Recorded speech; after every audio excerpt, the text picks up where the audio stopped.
Pickle, hit the air raid siren sign for Monday Morning Fallout.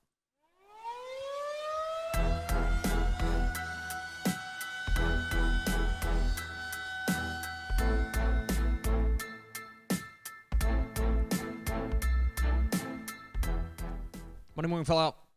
When we overreact to the football weekend, and for a week with fewer games than we're used to, it's the biggest bye week. You wouldn't think it, Mm-mm. just based on what we saw. Let's overreact to it. Start with my opening kick. The greatest streak in Texas high school football history. There's a couple of different streaks that I think you could point to as far as being the greatest streaks in Texas high school football history. Salina won 68 games in a row from 1998 to 2002. That's pretty remarkable. Allen won 84 consecutive regular season games from 2012 to 2021. That's pretty remarkable. I would also say that probably Lake Travis winning 5 state championships in a row, is probably like the chief challenger. Yeah. But I think it is time to acknowledge that Alito's 123-game winning streak in district play is the greatest streak in Texas high school football history. Yes. It is astounding. Since 2007, they have not lost a district game. They have been perfect in district play. No slip-ups, no falling short. They have been perfect in every way. I am not here to tell you that their district has always been this, District 11 6A, District 23 6A type thing. They've had some teams that they're just a lot better than in their district. But that's the same for a lot of these contenders, right? I mean, just consider what we're looking at here. As they beat Denton Ryan on Friday night in a come-from-behind victory, where they were down 27-8, down 27-8 in the second quarter, and then they returned a kickoff for a touchdown, and I think all of us looked at each other like, yeah. Yep, they're doing that thing. They're going to do that thing. Well, okay, I hate to give you credit, but I'll give credit where credit is due. Ryan scores another touchdown, and we all... By the way, hit a wide-open Braden Mussett. Yes. I think it was a coverage bust, and he's running free, and Quinn Hennigan drops in the bucket, and he's, untouched. It was one of the most broken coverage plays that I've ever seen an Alito defense allow. So we're sitting there, and we're all looking at each other like, okay, this is now starting to get pretty interesting because they're taking a substantial lead. And Tepper goes, yeah, but I wouldn't be surprised if Alito just, does an Alito thing and returns the kickoff. Literally the next play, Alito went, 97 yards? It was 90-plus yards. And returns the kickoff. Insane. But that's what they do. And that's the thing, is that in district play, Alito is inevitable. And, I want you to consider this. 123 consecutive district wins. The second longest streak is 75. It's wild. Okay? It boggles the mind. And I think it's time to call a spade a spade. With their win over Denton Ryan, they still have to play Richland, and Richland's going to be tough, but it seems unlikely that they're going to lose a district game, which means they will go into an 18th year of this streak, which is just the streak can vote. It's a shocking statistic, and I think it's just the strength of that program, and I think it's the greatest streak in Texas high school football history. Game of the week.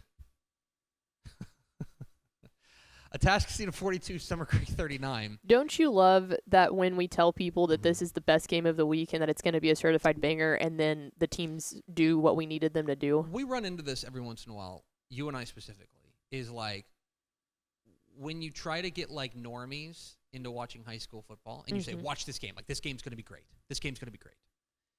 And sometimes the game is not great, and they're like, why did you make me watch this? Right? This was a game that we wanted all the normies to watch. And then it delivered. It didn't look like it was going to deliver as Atascocita runs out to a 35-7 halftime lead. But Summer Creek, second half, they shore up the defense and come all the way back, led by Blake Thomas, and take the lead with like under 3 minutes to play. It looked like it was over at the end of the first quarter. Oh, my God, yes. Especially considering Summer Creek hadn't given up a point all season. But Summer Creek comes roaring back to take a 39-35 lead. But scored too fast. As they march down the field, Carde Mack, an assassin on that final drive, marches them down the field.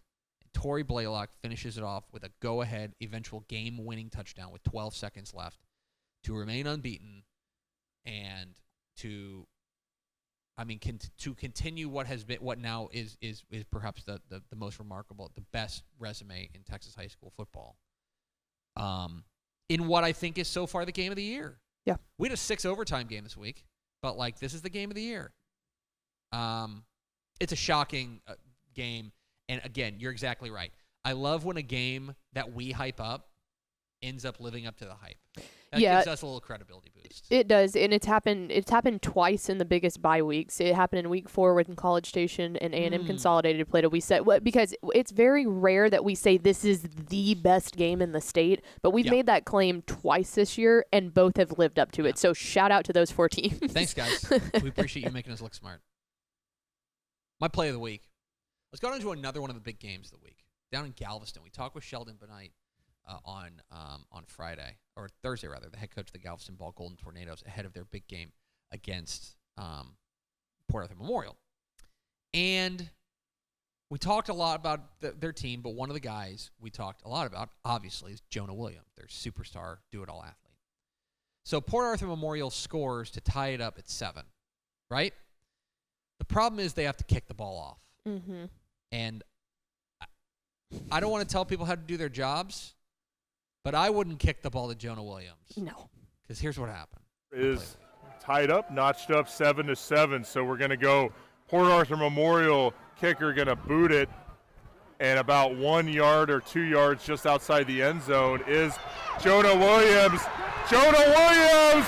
He is going to take it all the way! And there you're seeing why Jonah Williams is as he kind of like daps up the UT Longhorn coaching staff. Jonah Williams houses the kickoff return, and they don't trail again. And it's never tied again. They end up beating Port Arthur Memorial pretty handily.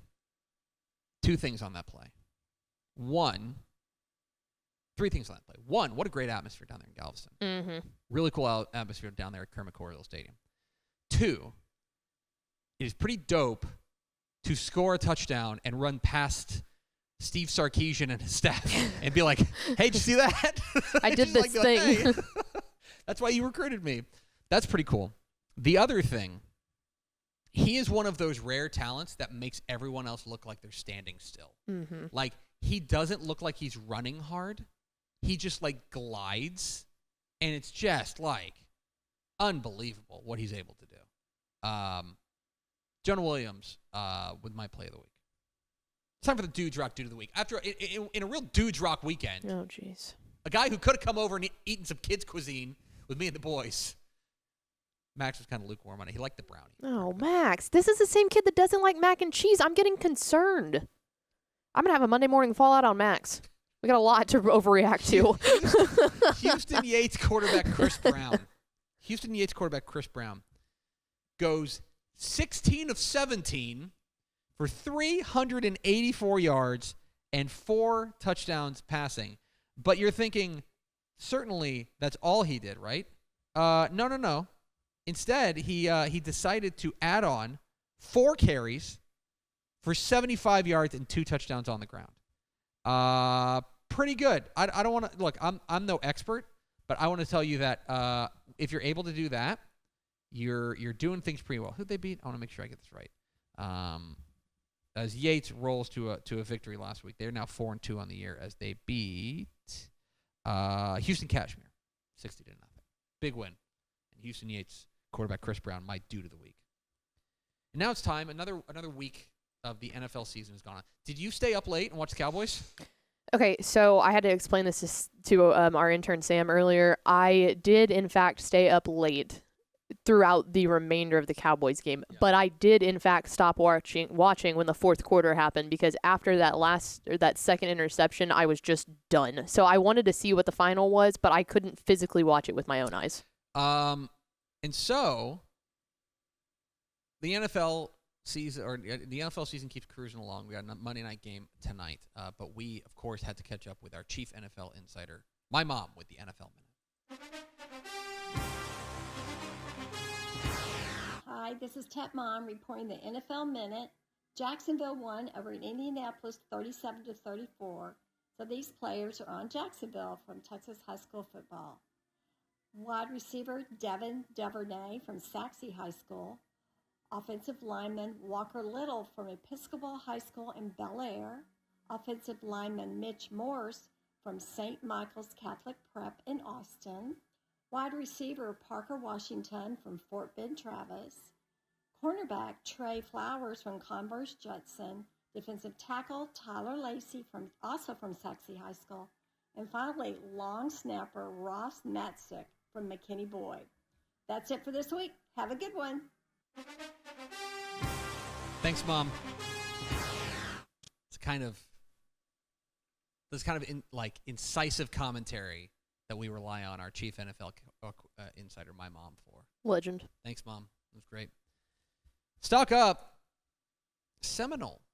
Steph and I talked about this week, that we thought that Hereford and Seminole was a game that I think had an opportunity to both teams had a claim for being like the quietest undefeated team in the state. Well, Seminole goes out there and beats them 49-17, beats the brakes off them. They're 6-0 heading into district play. And, like, Midland Greenwood is looking good as well, but, like, they look like the favorite there. And Seminole is rolling right now. They're averaging 47 points a game. They're outscoring opponents on average 47-13 each game. Like, they are rolling, is Greg Pointer's ball club. Keep an eye on Seminole. Staying in that kind of neck of the woods, stock down. No defense. It's time to start talking about Canadian.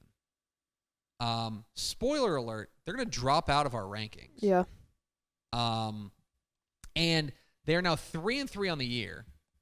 And I don't necessarily, I mean, I do know what's wrong, but, like, I don't know what's wrong. They're 3-3. I don't know if they have a bad loss, Shallowater, Sunray, and Bushland, but it's the way that they're playing right now that has me really concerned. They're giving up 40 points a game. You just can't do that. They should not have lost the game against Sunray. No, I mean, that's too much of a classification. I think they threw 6 interceptions in the game. They can't do that, and against a good team. That's a 2A team that normally Canadian just kind of squashes. It is. I'm concerned, and like the streak that they have of like making the regional final, like what is it, like 8 of the last 9 years or something like that, in real peril, especially because Wall I think is playing really really good ball right now. They get an open date. I think they need it before they get into a district play where I think they're going to be favored in every one of their games. They're like, if you're asking me what they're probably going to finish, I bet they'll finish 7-3, but in district champions. But I don't know. There's some concerning numbers, especially on the defensive side for Canadian. Now it's time for the Matt Stepp. He got that dog in him player of the week. Hang on, sorry. And now it's time for the Matt Stepp. Yeah. He got that dog in him player of the week. And now, the Matt Stepp. He got that dog in him. Player of the week. Hey y'all, Matt Stepp with Dave Campbell's Texas Football here in my office, watching the Dallas Cowboys at halftime. Hopefully they'll get a win in the second half, but not super confident.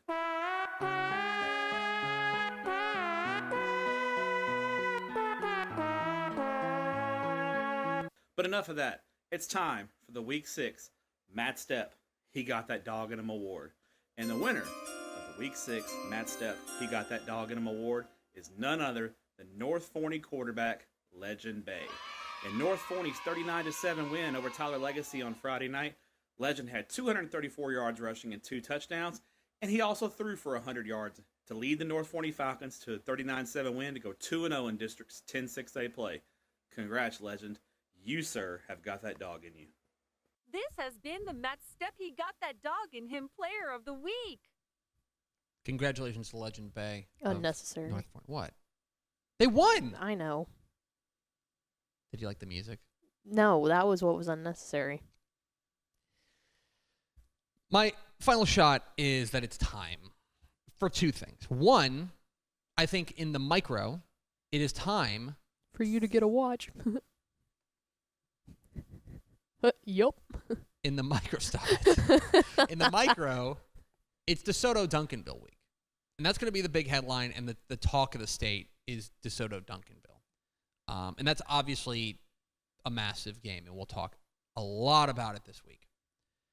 The other thing that it's time for, it's officially district season. Like, we're in week 7 of the 2024 Texas high school football season. Of the 656 games this week, okay, across all classifications, private school, public school, 585 of them are district games. Okay, Yep, we're in the thick of it. It's time, and a lot of those non-district games are like 6-man games or teams like trying to figure things out. Like a lot of private school games or some private school games. It is time. Like, district season is here. The stakes are now raised, and so if you are the kind of person that needs a reminder of when to lock in, now. Yeah, Right now. I mean, it's what coaches say. A lot of coaches say that they divide their season into 3 seasons. You've got non-district, districts, and then playoffs. So, like, we're firmly planted in that second season. 100%. It is a massive, massive week, and the stakes are raised. So it is, in fact, time. That's Monday Morning Fall.